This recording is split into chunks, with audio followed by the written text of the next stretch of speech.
Hi friends, வணக்கம். Welcome to Lakshmi ருச்சி நலபாகம்.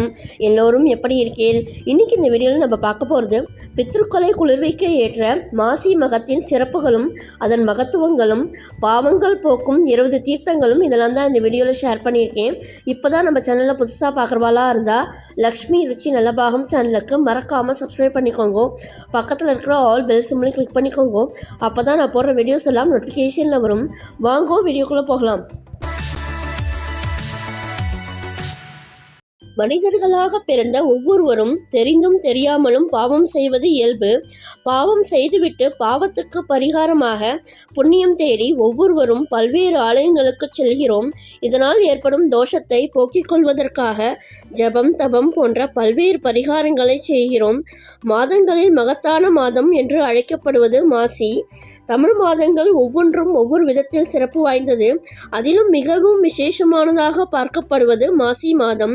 இந்த மாதம் முழுவதும் கடலாடும் மாதம் என்றும் தீர்த்தமாடும் மாதம் என்றும் சொல்வார்கள். மாசி மாத நாள்களில் சிறுவர்கள் முதல் பெரியவர்கள் வரை விரதம் இருந்து குலதெய்வம், இஷ்ட தெய்வங்களை வழிபட்டு வந்தால் எல்லா விதமான தோஷங்களும் பாவங்களும் விலகி குடும்பத்தில் ஒற்றுமை ஏற்படும் என்பதும் ஐதீகம். விரதம் இருக்க விரும்புபவர்கள் காலையில் எழுந்து புண்ணிய தீர்த்தங்களில் நீராடி சிவ சிந்தனையுடன் சிவன் கோவிலுக்கு சென்று தரிசனம் செய்ய வேண்டும். குழந்தை பாக்கியம் இல்லாதவர்கள் விரதம் இருந்து பக்தியுடன் கடவுளை தரிசித்து வந்தால் குழந்தை பேறு உண்டாகும் என்பது அசைக்க முடியாத நம்பிக்கை. மேலும் மாசி மாதம் வளர்பிறை, பஞ்சமி திருநாள், கலைவாணிக்கு உகந்த திருநாள் என்கின்றன பல்வேறு ஞான நூல்கள்.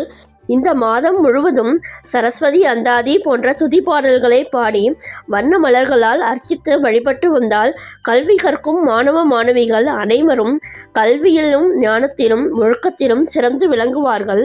மாசி மகம் என்பது மாசி மாத பௌர்ணமியுடன் கூடி வரும் மக நட்சத்திர நாளில் இந்துக்களால் கொண்டாடப்படும் ஒரு சிறப்பான நாளாகும். அன்றைய தினம் கடலாடும் விழா என்று கொண்டாடப்படுகிறது. மாசி மகம் என்பது மாசி மாத பௌர்ணமியுடன் கூடி வரும் மக நட்சத்திர நாளில் இந்துக்களால் கொண்டாடப்படும் ஒரு சிறப்பான நாளாகும். அன்றைய தினம் கடலாடும் விழா என்று கொண்டாடப்படுகிறது. மாசி மாதம் சூரியன் கும்பராசியில் சஞ்சாரம் செய்வார். மக நட்சத்திரத்தில் சிங்க ராசிக்குரியது. அன்று சந்திரன் மக நட்சத்திரத்தில் சிங்க ராசியில் சஞ்சாரிப்பார். இந்நாளே மாசி மகம் எனப்படும். இத்தினத்தில் தீர்த்தோற்சவம் நடைபெறுவது வழக்கம். இந்தியாவில் கும்பகோணத்தில் மாசி மகம் மிகவும் சிறப்பாக கொண்டாடப்படுகின்றது. இதேபோல வட இந்தியாவில் கும்பமேளா என்ற பெயரில் சிறப்பாக கொண்டாடுகிறார்கள். மாசி மாதத்தில் சிறப்புகள் என்னென்ன? தீர்த்த நீராடலுக்கு முக்கியத்துவம் தரும் விழா மாசி மகம் ஆகும். மாசி மாதத்தில் பௌர்ணமியை ஒட்டி வரும் மகம் நட்சத்திரத்தில் இவ்விழா நடக்கும். தீர்த்தங்களுடன் அமைந்த பெரும்பாலான கோவில்களில் இந்நாளில் தெப்பத் திருவிழா நடக்கும். ஆண் குழந்தை வேண்டுபவர்கள் இந்நாளில் முருகனை வேண்டி விரதமிருந்து வழிபடுவர். மக நட்சத்திரத்தை பித்ருதேவ நட்சத்திரம் என்று அழைப்பார்கள். உலகத்தை இறைவன் உருவாக்குவதற்கு முன் பித்ருதேவனை உருவாக்கிய பிறகே தேவர்களையும் மனிதர்களையும் மற்ற ஜீவராசிகளையும் உருவாக்கினார் என்கிறது சாஸ்திரம். இதனால் முதல் மரியாதையானது மக நட்சத்திரத்துக்கு உரிமையுடைய பித்ருதேவனுக்குத்தான். பித்ருக்களை குளிர்விக்க ஏற்ற நாள் மாசி மகம். எந்த சுப நிகழ்ச்சி நடந்தாலும் பித்ருக்களை வணங்கினால் அந்த சுப நிகழ்ச்சி தடையில்லாமல் நடக்கும். பித்ருதேவனின் ஆசையும் கிடைக்கும். அதனால்தான் மாசி மகம் தினத்தன்று பித்ருக்களுக்கு பூஜை செய்ய வேண்டும். மாசி மக தினத்தன்று புனித நதிகளில் நீராடுவதை பிதுர் மகா ஸ்நானம் என்கிறது சாஸ்திரம். அன்றிரவு பௌர்ணமி வேளையில் விழித்திருந்து அம்மன் சன்னதிகளில் நடக்கும் பூஜைகள், அபிஷேக ஆராதனைகளை தரிசிப்பது மிக்க நன்மை தரும். சதுரகி, திருவண்ணாமலை, திருநீர்மலை உள்ளிட்ட மலை சேஸ்திரங்களில் கிரிவலம் செய்வது சாலச் சிறந்தது. குழந்தை வரம் அருளும் மாசி மக விரதம். ஆண் குழந்தை வேண்டுபவர்கள் இந்நாளில் முருகனை வேண்டி விரதம் இருந்து வழிபட்டால் நினைத்தது நிறைவேறும். மாசி மகத்தன்று முருகப்பெருமானை வழிபடுவதால் ஆண் குழந்தை பிறக்கும். அறியாமல் செய்த பாவங்களுக்கு விமோசனம் கிடைக்கும். ஜோதிட ரீதியாக பார்த்தால் கும்பராசியில் சூரியன் இருக்க மக நட்சத்திரத்தில் சந்திரன் சஞ்சரிக்கும் நாளில் பௌர்ணமி வரும். இந்த பௌர்ணமி திருநாளை மாசி மகம் என்று சொல்கிறோம். அதேபோல் கும்பராசியில் சூரியன் இருக்கும்போது சிம்மத்தில் சந்திரனும் குரு பகவானும் இணைந்து இருந்தால் அது மகாமகம் என்று சொல்லப்படுகிறது. இந்த மகாமகம் 12 வருடங்களுக்கு ஒருமுறை மட்டுமே நிகழும். சில நேரங்களில் 11 வருடங்களில் இந்த மகாமகம் ஏற்படும்.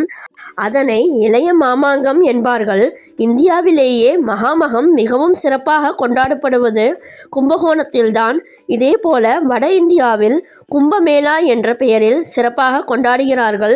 இந்த மாசி மகம் மகாமகத்தின் போது குளத்தில் நீராடுபவர்களின் தெரிந்தோ தெரியாமலோ செய்த பாவங்கள், தோஷங்கள், நோய்கள் அனைத்தும் நீங்கி அவர்கள் ஞானமும் ஆரோக்கியமும் பெறுவார்கள்.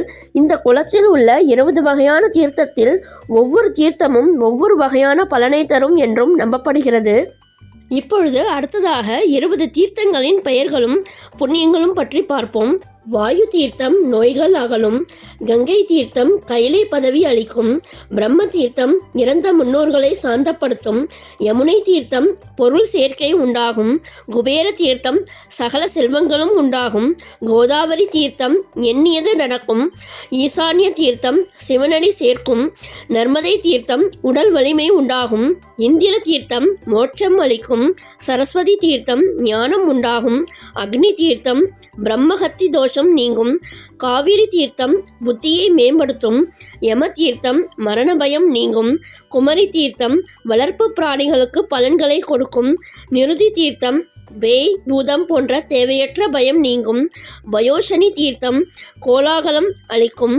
66 கோடி தீர்த்தம் துன்பம் நீக்கி இன்பம் கூடும். வருண தீர்த்தம் ஆயுள் விருத்தி உண்டாகும். சரையு தீர்த்தம் மனக்கவலை தீர்க்கும். தேவ தீர்த்தம் சகல பாவங்களையும் போக்கி தேவேந்திர பதவி தரும். இப்பொழுது அடுத்ததாக நீராடும் முறைகளை பற்றி பார்ப்போம். புண்ணிய நதிகளில் நீராடுபவர்கள் ஒரே ஆடையை உடுத்தி நீராடக்கூடாது. இடுப்பில் மற்றொரு ஆடையை உடுத்தி கொண்டு நீராட வேண்டும். அதற்கு முன்னர் வடக்கு அல்லது கிழக்கு நோக்கி 3 முறை சிறிதளவு நீரை உள்ளங்கையில் எடுத்து தலையின் மீது தெளித்து கொள்ள வேண்டும். இரவில் நீராடக்கூடாது.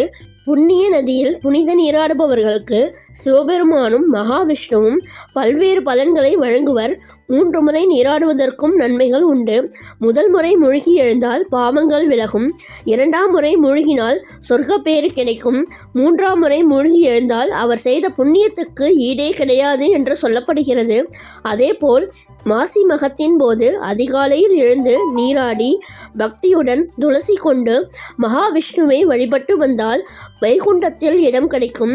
அம்பிகையை குங்குமத்தால் அர்ச்சனை செய்து வழிபட வாழ்வில் இன்பமும் வெற்றியும் கிடைக்கும். சரஸ்வதியை மனமுள்ள மலர்களால் வழிபட்டால் கல்வியில் சிறந்து விளங்கலாம் என்பதும் நம்பிக்கை. இந்த மாசி மகத்தின் போது நாம் செய்யும் எல்லா காரியங்களும் இரட்டிப்பு பலன்களை தரும். அடுத்ததாக மாசி மகத்தின் சில முக்கிய நாள்களை பற்றி இப்போது பார்க்கலாம். மாசி 3 அமாவாசை அன்று முன்னோர்களுக்காக ஆராதனை செய்ய வேண்டும். இதன் மூலம் நம்முடைய முன்னோர்களின் ஆசிகளை பெற முடியும். தர்ப்பணம் முதலான காரியங்கள் செய்தால் பித்ரு சாபம் இல்லாமல் இருக்கலாம். மாசி 5 சந்திர தரிசனம். இந்த சந்திர தரிசனம் 3ஆம் பிறையாகும். இந்த 3ஆம் பிறையை தெய்வீக பிறை என்று அனைவரும் சொல்வார்கள். ஏனென்றால் இந்த பிறையைத்தான் சிவபெருமான் தம்முடைய திருமுடியில் தரித்திருப்பார்.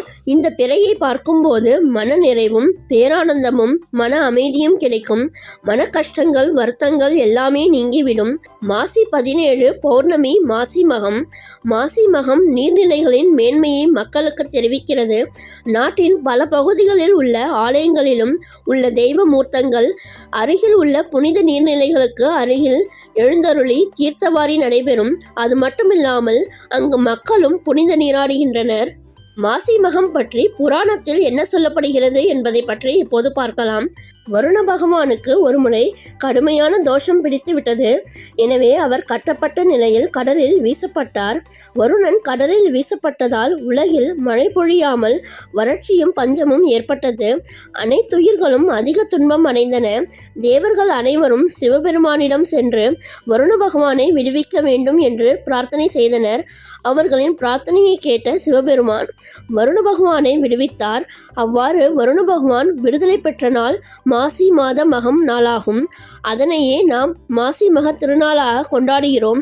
மேலும் விடுதலை பெற்ற வருண பகவான் சிவபெருமானிடம் நான் கடல் நீரில் கட்டப்பட்டு இருந்தபோது தங்களை நோக்கி பிரார்த்தனை செய்ததால் என்னுடைய தோஷம் நீங்கியது. அதேபோல் இந்த நாளில் புண்ணிய தீர்த்தங்களில் மூழ்கி நீராடி தங்களை வழிபடும் பக்தர்களுக்கு அவர்களின் பாவங்கள், தோஷங்கள், துன்பங்கள் அனைத்தும் நீங்க அருள் புரிய வேண்டும் என்று கேட்டுக்கொண்டார். சிவபெருமானும் வருணன் கேட்ட வரத்தை வழங்கினார். இதையடுத்து அன்று முதல் புனித நீராடல் நிகழ்ச்சி சிறப்புடன் நடைபெற்று வருகிறது. இந்த மாசி மகம் சிறப்பு வீடியோ பிடிச்சிருந்தா உங்கள் ஃப்ரெண்ட்ஸ் அண்ட் ரிலேட்டிவ்ஸோட ஷேர் பண்ணிக்கோங்க. என்னுடைய லக்ஷ்மி ருச்சி நலபாகம் சேனலுக்கு மறக்காமல் சப்ஸ்கிரைப் பண்ணிக்கோங்க. நான் வேறு ஒரு இன்ட்ரெஸ்டிங்கான வீடியோவில் உங்களை மீட் பண்ணுறேன். Thank you, bye bye.